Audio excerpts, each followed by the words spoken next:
C'est avec le cœur lourd que je prends la parole aujourd'hui, pas en tant que représentant du gouvernement au Sénat, mais en tant qu'être humain et en tant que juif. Je vais tout d'abord commencer en remerciant ceux d'entre vous qui m'ont contacté au cours de la semaine et demie qui s'est écoulée. Votre soutien et votre compréhension comptent beaucoup, beaucoup plus que vous ne le pensez. Les Juifs ont été appelés le peuple du livre parce que les mots sont importants. Les mots peuvent réconforter et guérir. Mais parfois, les mots échouent tout simplement. C'est le cas aujourd'hui, du moins pour moi.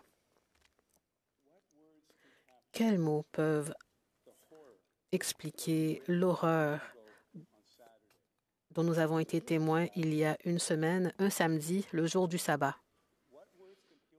Quels mots peuvent guérir le souvenir gravé dans l'âme des Juifs du monde entier de voir des enfants arrachés aux bras de leurs parents et massacrés sous leurs yeux, d'avoir assisté au massacre systématique d'innocents lors de l'attaque la plus meurtrière contre les Juifs depuis l'Holocauste.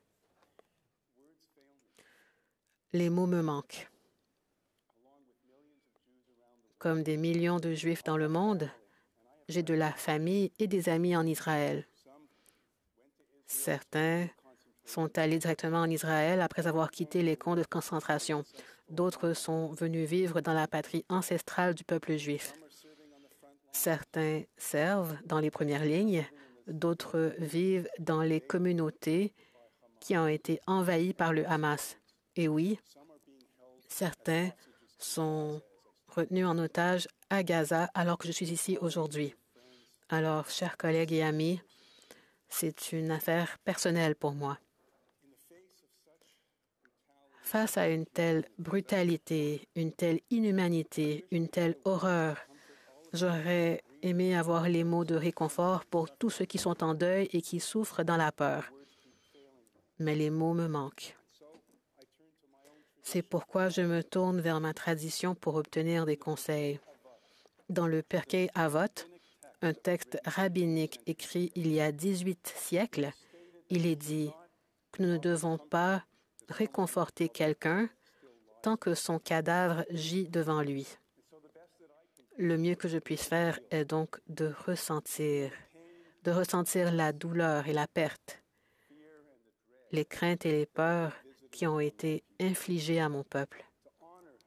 Honorer la mémoire des morts, pleurer avec leurs familles, leurs amis et leur communauté, espérer un prompt rétablissement pour les blessés, œuvrer pour la libération de tous ceux qui sont pris en otage, espérer que les victimes innocentes piégées à Gaza, quelle que soit leur religion ou leur nationalité, recevront l'aide humanitaire dont elles ont désespérément besoin. Et prier pour que tous, leurs familles, leurs amis et leurs voisins, toutes les personnes innocentes au milieu de cette guerre brutale soient épargnées de toute autre douleur. Merci.